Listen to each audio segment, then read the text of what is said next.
She is the senior quote. Okay, open up your Little Ages books to Eclipse 9. You were supposed to. Did you do your? Nope, did not do that. Okay, do that real quick. I'll impress everybody on YouTube. Psalm 148, 1 through 3. Praise the Lord from the heavens. Praise Him in the heights. Praise Him all His angels. Praise Him all His hosts. Praise Him sun and moon. Praise Him all you shining stars. Psalm 148, 1 through 3. What is that, by the way? Tuesday? Tuesday? Today. Today. Yes, it is. No, Wednesday. Your first quiz is on Wednesday. Your Quiz is on Tuesday. Alright, got it. Yes, ma'am. Okay, number 9, page 47. Your Little Atheist book. And this is a lot of stuff here. So, why doesn't the fossil record support the Darwinian theory? And there are lots of ideas.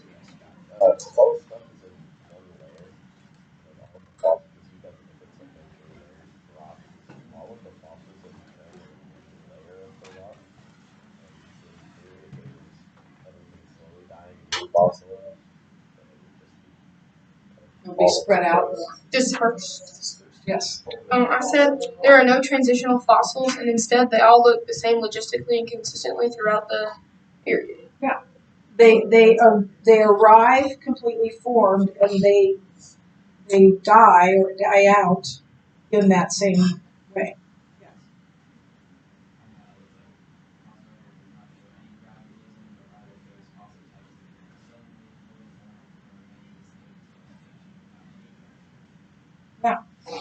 There's no directional change being exhibited in the fossil record.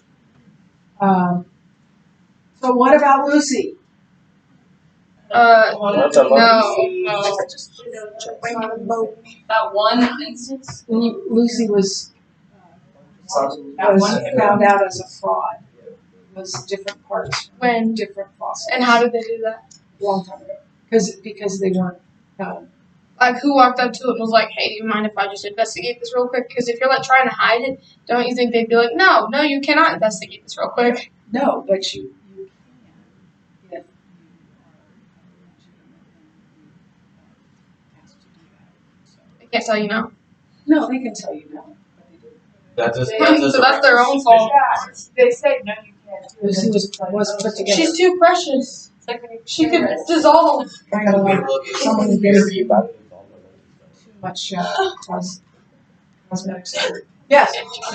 There also It's all fake. Yeah.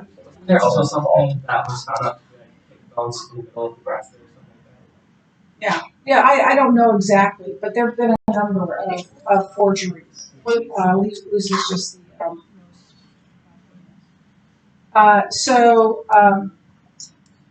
hang on. So then what else? Why does the fossil record support the Darwinian theory? Anything else? The fossil record denies it. What did you say? Me? Yeah.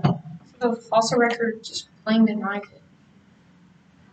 Okay. I didn't get that last part. The fossil record says otherwise for sure. Yeah.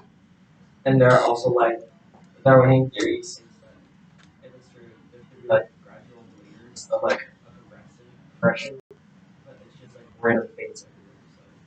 So it's more scattered than before. Also, what are the remains? Bones. What's the problem with that? You can't tell if it had scales or feathers or crab. Yeah, that's true. Yes. Can bones decompose? Yes. They do.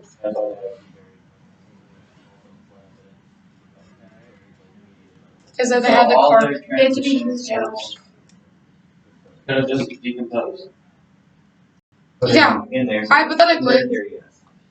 They don't. Yeah, but the bones last a long time, especially Right. if they're, I mean, they find bones from long ago. And if they- And What if they're fossilizing if they're evolving slowly, we shouldn't be able to find any of those bones anywhere because they would have evolved a long time ago. We would never be able to find them since they'd be gone. But they say that the fossils are formed slowly over a long period of time versus over.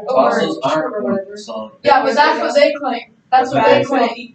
So because they make that claim, they Yeah. say Exactly. they say that fossils are made over a long period of time, slowly, which means that per that theory, there should be transition fossils. Where does it But say there's that? not. let's put it this way. When I was young, they were talking about millions of years for this to happen. So it's a long time. Now they're upping that because they realize that it doesn't happen that quickly. And it doesn't happen at all. But they believe it does. So then it became billions of years. Yeah.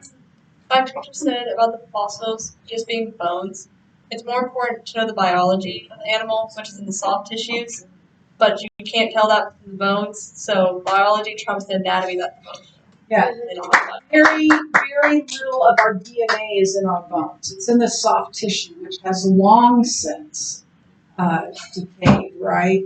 Regardless if it's short fossilization or long fossilization, Exactly. it's gone. It does not take What you're saying is fossils are irrelevant for either side. Because No. DNA is Yes, but it was hard. DNA. If that makes sense. DNA is how you connect one person to another, or one species. If you looked at the DNA of any of my 3 children, it would look a whole lot like mine and Jeff's, right? And so that's from the soft tissue, not from. There's some DNA, but not enough. So those fossilized remains tell us very little about who those animals would have been. What they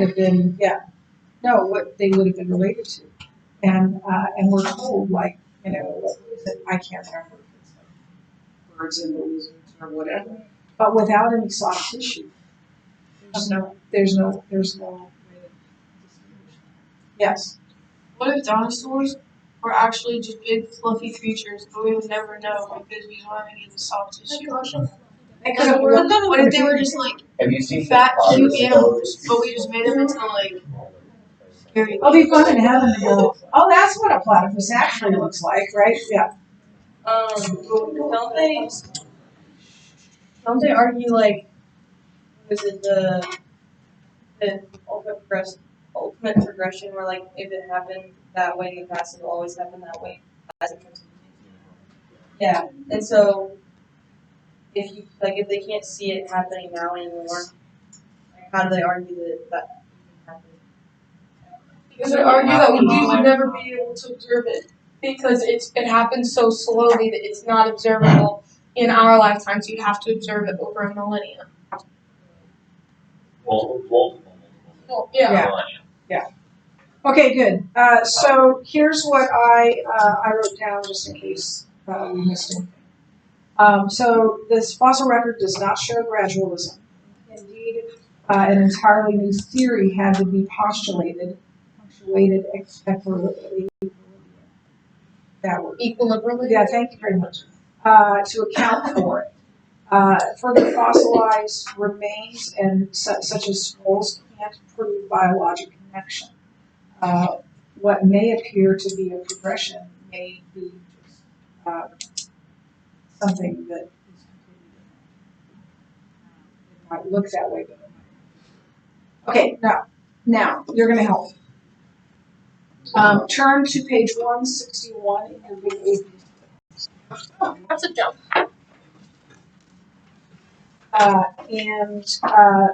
We're going to start with, so why are there so many Darwinists? No. That's tomorrow, 155. We skipped it. 155.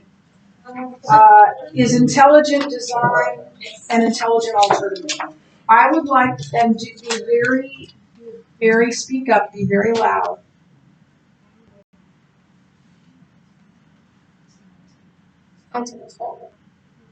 Oh, yeah. Like multi, or was that That was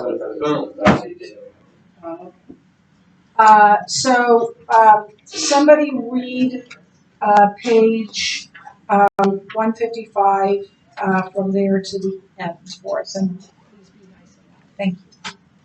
Much more could be said about macroevolution, but space does not permit us to go any further. Nevertheless, a reasonable conclusion can be drawn from the data we have investigated in this chapter. In light of the fossil record, molecular isolation, transitional difficulties, irreducible complexity, cyclical change, and genetic limits, and the fact that they can't explain the origin of the universe or first life, you would think Darwinists might finally admit that their theory doesn't fit the observable evidence. Instead, Darwinists are still providing unsubstantiated just-so stories that actually contradict scientific observation. They continue to insist that evolution is a fact. We agree that evolution is a fact, but not in the sense that Darwinists mean it. If you define evolution as change, then certainly living beings have evolved. But this evolution is on the micro, not the macro level. As we have seen, there's not only a lack of evidence for macroevolution, there's a positive evidence that it has not occurred. If macroevolution isn't true, then what is?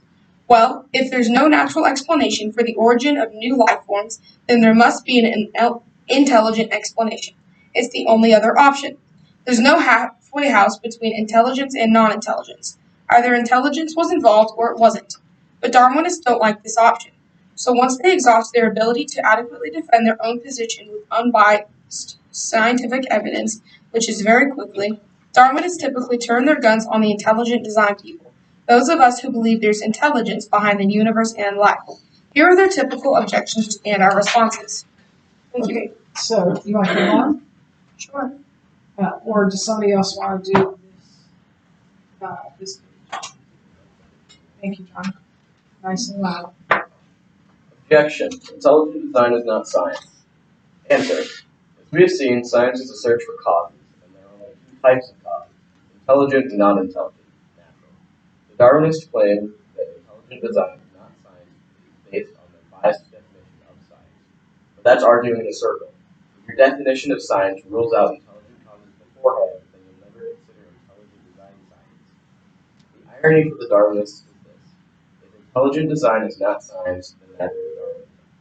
Why? Because both Darwinists and intelligent design scientists are trying to discover what happened in the past.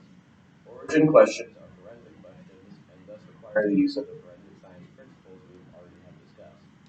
In fact, for Darwinists to rule out intelligent design in the realm of science, in addition to ruling out themselves, they would also have to rule out archaeology, cryptology, criminal and accident forensic investigations, and the search for extraterrestrial intelligence setting. These are all legitimate forensic sciences that look into the past for intelligent causes. Something must be wrong with the Darwinist definition of science. Table 6.2 shows the difference between empirical science and forensic science. Okay, so empirical operation science studies the present, forensic studies the past, empirical studies regularities, forensic studies singularities, studies repeatable, studies unrepeatable. Recreation is possible in empirical, recreation is impossible in forensic. Studies how things work, study how things began, empirical, tested by repeatable experiment, forensic, tested by uniformity, empirical asks how something operates, forensic asks what its origin is. So examples of the empirical: how does water fall? How does rock erode? What does an engine? How does an engine work? How does ink adhere to paper? How does life function? How does the universe operate? Examples of forensic science: what's the origin of a hydroelectric plant? What's the origin of Mount Rushmore? What's the origin of an engine? What's the origin of this book? What's the origin of life? What's the origin of the universe? Okay, if someone wants to pick up at 157, this one is a little bit longer, so let's break it up into two. This page 157. Somebody want to do that? Do that?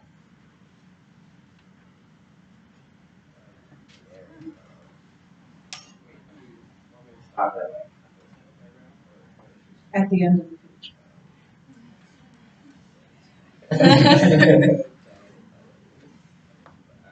Objection. Intelligent design commits the God of the gaps fallacy. Answer.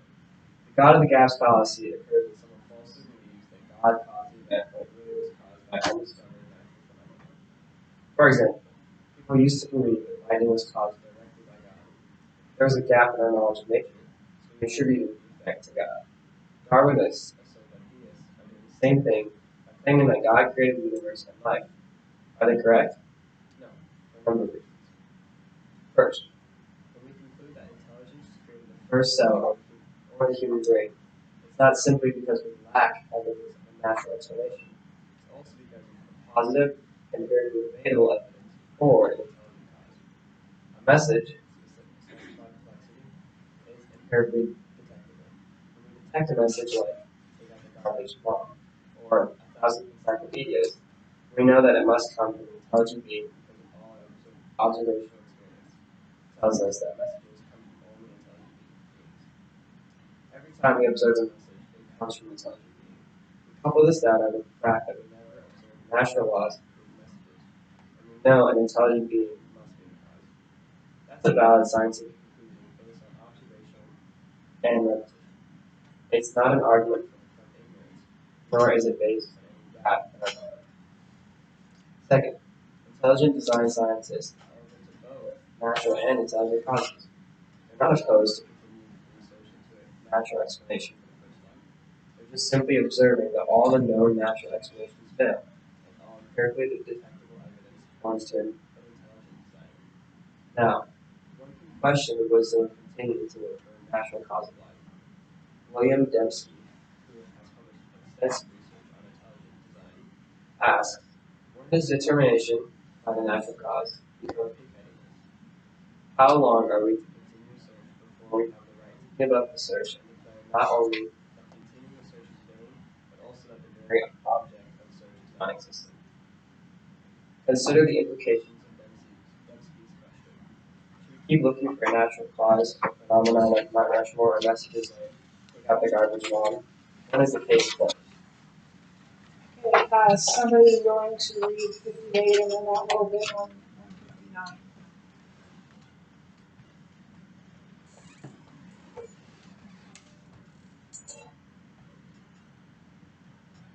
Yes, thank you. Walter Bradley, a co-author of the seminal work The Mystery of Life's Origin, believes there doesn't seem to be the potential of finding a natural explanation for the origin of life. He added, I think people who believe that life emerged naturalistically need to have a great deal more faith than the people who reasonably infer that there's an intelligent designer. Regardless of whether or not you think that we should keep looking for a natural explanation, the main point is that intelligent design scientists are open to both natural and intelligent causes. It just so happens that an intelligent cause best fits the evidence. Third, the intelligent design conclusion is falsifiable. In other words, ID could be disproven if natural laws were someday discovered to create specified complexity. However, the same cannot be said about the Darwinist position. Darwinists don't allow falsification of their creation story because, as we have described, they don't allow any other creation story to be considered. Their science is not tentative or open to correction.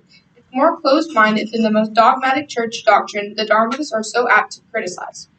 Finally, it's actually the Darwinists who are committing a God of the gaps fallacy. Darwin himself was once accused of considering natural selection an active power or deity. See Chapter 4 of Origin of Species. But it seems that natural selection actually is the deity, or God of the gaps for the Darwinists of today. When they are totally at a loss for how irreducible, complex, information-rich biological systems came into existence, they simply cover their gap in knowledge by claiming that natural selection, time, and chance did it. The ability of such a mechanism to create information-rich biological systems runs counter to the observational evidence. Mutations are nearly always harmful, and time and chance do the Darwinists no good, as we explained in Chapter 5.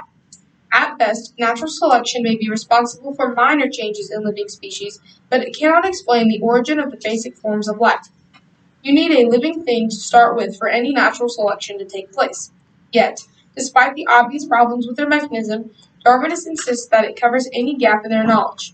Moreover, they willfully ignore the positive, empirically detectable evidence for an intelligent being. This is not science, but the dogma of a secular religion. Darwinists, like the opponents of Galileo, are letting their religion overrule scientific observations. So remember, time and chance are not causes. Things happen over time, but the time doesn't cause it. And chance, says it's what rocks dream about. A number, yeah.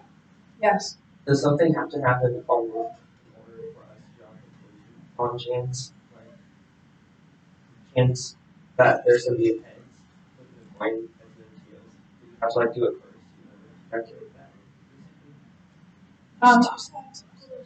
I think I think he's that's asking, like, mathematically. I like, think do that's you determined mathematically. observe Right, chance?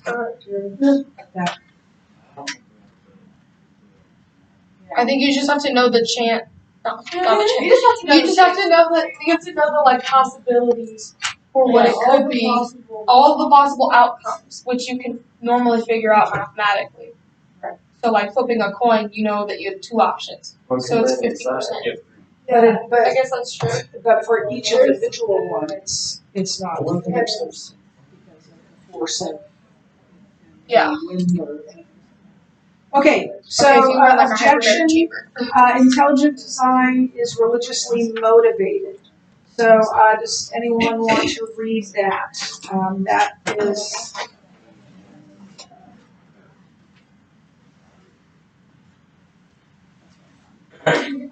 So there are two aspects to this objection. The first is some intelligent design people may be religiously motivated. So what? Does that make intelligent design false? Does the religious motivation of some Darwinists make Darwinism false? No. The truth doesn't lie in the motivation of the scientists, but in the quality of the evidence. A scientist's motivation or bias doesn't necessarily mean he's wrong. He could have a bias and still be right. Bias or motivation isn't the main issue. Truth is, sometimes the objection is stated this way: you can't believe anything he says about origins because he's creationist. Well, if the sword cuts it at all, it cuts both ways. We could just as easily say, you can't believe anything he says about origins because he's a Darwinist. Why are creationist conclusions immediately thought to be biased, but Darwinist conclusions automatically considered objective? Because most people don't realize that atheists have a worldview just like creationists. As we are seeing, the atheist worldview is not neutral and actually requires more faith than the creationists. Now, as we have said earlier, if philosophical or religious biases prevent someone from interpreting the evidence correctly, then we would have grounds for questioning that person's conclusions. In the current debate, that problem seems to afflict Darwinists more than anything else.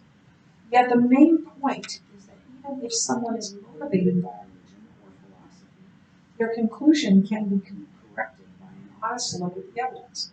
Scientists on both sides of the fence may have a difficult time being neutral, but if they have integrity, they can be objective. The second aspect of this objection is the charge that intelligent design people don't have any evidence to their view. They're simply parroting what the Bible says. This aspect of the objection doesn't work either. Intelligent design beliefs may be consistent with the Bible, but they are not based on the Bible. That's an important phrase to remember. As we have seen, intelligent design is a conclusion based on empirically detectable evidence, not sacred texts.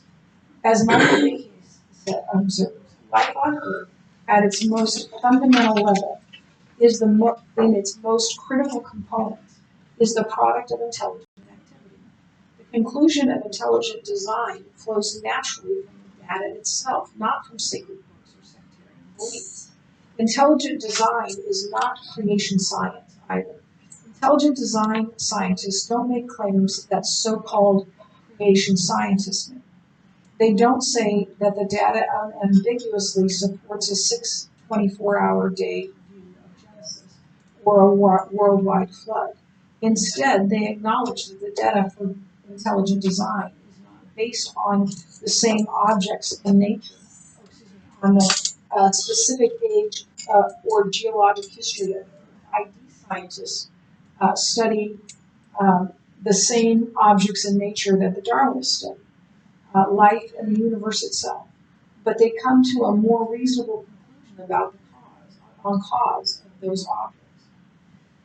In short, regardless of what the Bible may say on the topic, Darwinism is rejected because it doesn't fit the scientific data, and intelligent design is accepted because it does. Okay, so anyone want to finish us out with this last objection?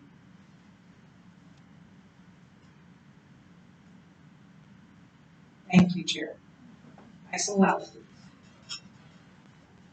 Intelligent design is false because the so-called design isn't perfect. Darwinists have long argued that if the designer existed, he would have designed his creatures better. Stephen Jay Gould pointed this out in his book, The Panda's Thumb, where he cited the apparent suboptimal design of the bony extrusion pandas for thumb. The problem for the Darwinists is that this actually turns out to be an argument for a designer, rather than an argument against one. First, the fact that God can identify something as suboptimal design implies that he knows that what optimal design is. You can't know something is imperfect unless you know it is perfect. So Gold's observation of even suboptimal design implies an admission that design is detectable in the panda's thumb. By the way, this is another reason for the Darwinists are on when they assert that intelligent design is not science. When they claim something isn't designed correctly, they're implying that they could tell if it works correctly. This proves what ID scientists have been saying all along. ID is science because design is empirically effective. Second, suboptimal design doesn't mean there's no design. In other words, even if you grant that something is not designed optimally, that doesn't mean it's not designed at all. Your car isn't designed optimally, yet it's still designed. It certainly wasn't put together by natural laws. Third, in order to say something is suboptimal, you must know what the objectives or purpose of the designer are. If Gould doesn't know what the designer intended, then you can't say the design falls short of those intentions. How does Gould know the panda's thumb isn't exactly what the designer had in mind? Gould assumes the panda should have opposable thumbs, like those of humans, but maybe the designer wanted the panda's thumbs to be just like they are. After all, the panda's thumbs were just fine in allowing him to strip bamboo down to its edible interior. Maybe pandas don't need opposable thumbs because they don't need to write books like Gould. They simply need to strip bamboo. Gould can't fault the designer of that thumb if it wasn't intended to do more than strip bamboo. Finally, in a world constrained by physical reality, all design requires trade-offs. Laptop computers must strike a balance between size, weight, and performance. Larger cars may be more safe and more comfortable, but they also are more difficult to maneuver and consume more fuel. High ceilings make rooms more dramatic, but they also consume more energy. Because trade-offs cannot be avoided in this world, engineers must look for a compromise position that best achieves intended objectives. For example, you can't fault the designer in a compact car because it doesn't carry 50 passengers. The objective is to carry 4 and not 15. The car may be traded size for fuel economy and achieve the intended objective. Likewise, it could be that the design of the panda's thumb is a trade-off that still achieves intended objectives. The thumb is just right for stripping bamboo. Perhaps, if the thumb had been designed any other way, it would have hindered the panda in some other area. We simply don't know without knowing the objectives of the designer. What we do know is that those criticisms will not succeed without knowing those objectives. Thank you. Good job. Okay, now, turn to the, engage.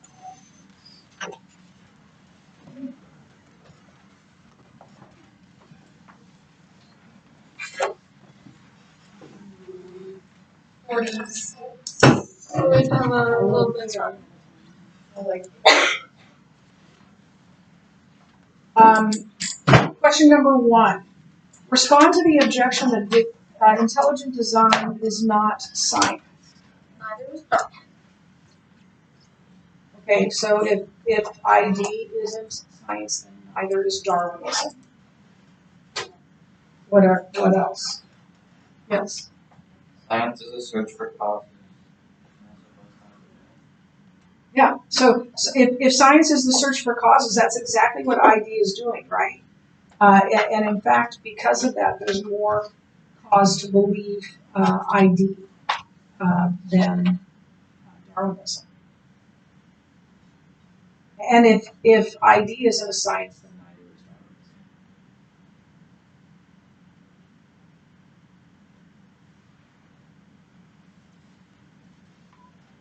Darwinism. The fact that some people don't like the conclusions doesn't mean it's not science, right?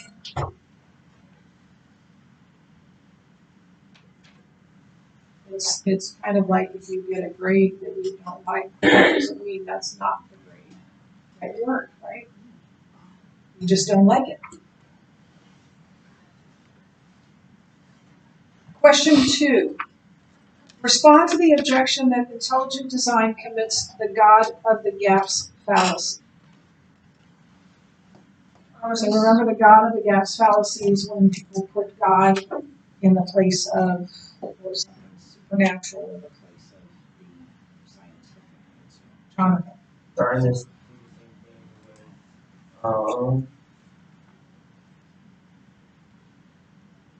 the same thing with natural selection. Cause.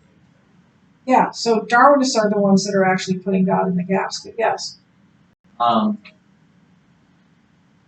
of the gaps fallacy is where you fill God in with things that are unknown, but we have positive evidence for God.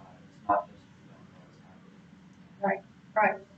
Right. It's not that we don't understand, so we say the answer is God. We do understand, and we do have empirical evidence for creation.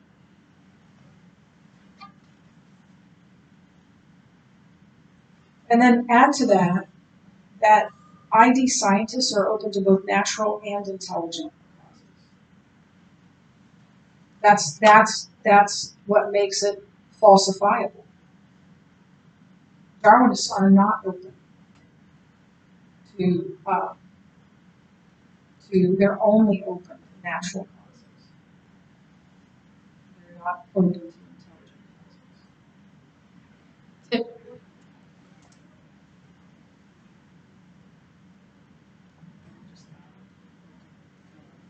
causes. Oh, that's them coming back.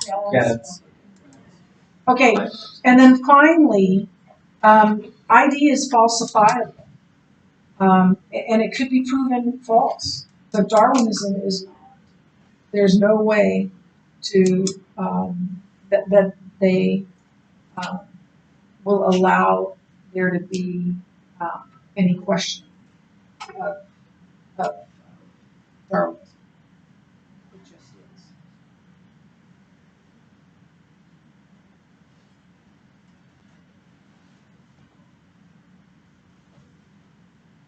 Number 3, respond to the objection that intelligent design is religiously motivated. Yes. That doesn't change the facts. It doesn't change the facts. They are, intelligent design generally are people of faith. But why is, why does that matter? Why, how does that change their outcomes? Yes. Well, this one's kind of confusing to me too, because earlier in the book, we accuse Darwinists of having philosophical assumptions before they do any experiments or anything. But then it's just saying that we do the exact same thing, but it doesn't change our Because ID is consistent with the science. It's a better explanation.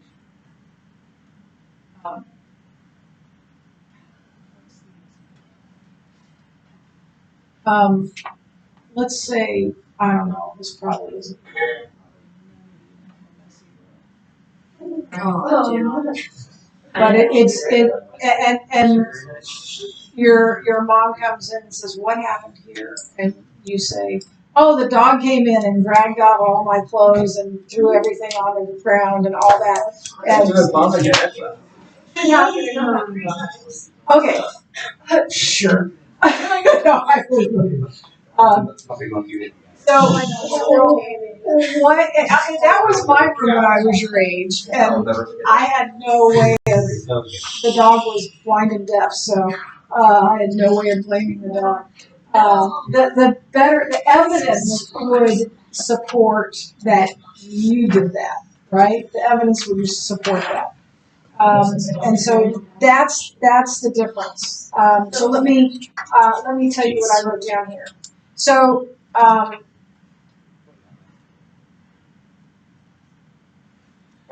okay, so yeah, so I know. It's based on science. It's based on evidence. It's not based on the Bible. And anywhere in this book has it said, well, God created, because Genesis says. Is that anywhere in this book? We've looked at the science, the math, the philosophy, right? The logic. And not, we haven't even, other than you memorizing Bible verses, we haven't touched the Bible yet, right? So it's based on science, not on evidence, not on the Bible. Now, what is true is that the findings are consistent with the Bible, but they're not based on. I believe. You know what? I didn't. And it's not something that I agree with, but God said it. I believe it. That settles it. I mean, it's not that I don't believe that. I just think it's a little bit harsh. Like it's in this. That's not what they're doing. They're not saying God said it. I believe it. And that settles it. They've looked into the evidence and found. Okay. So one last question. We've got 2 minutes. Respond to the objection that intelligent design is false because so-called design isn't perfect, and that's what we're done. We'll Is that your bell? tomorrow. That's That's Win! I think so. today. That's awesome!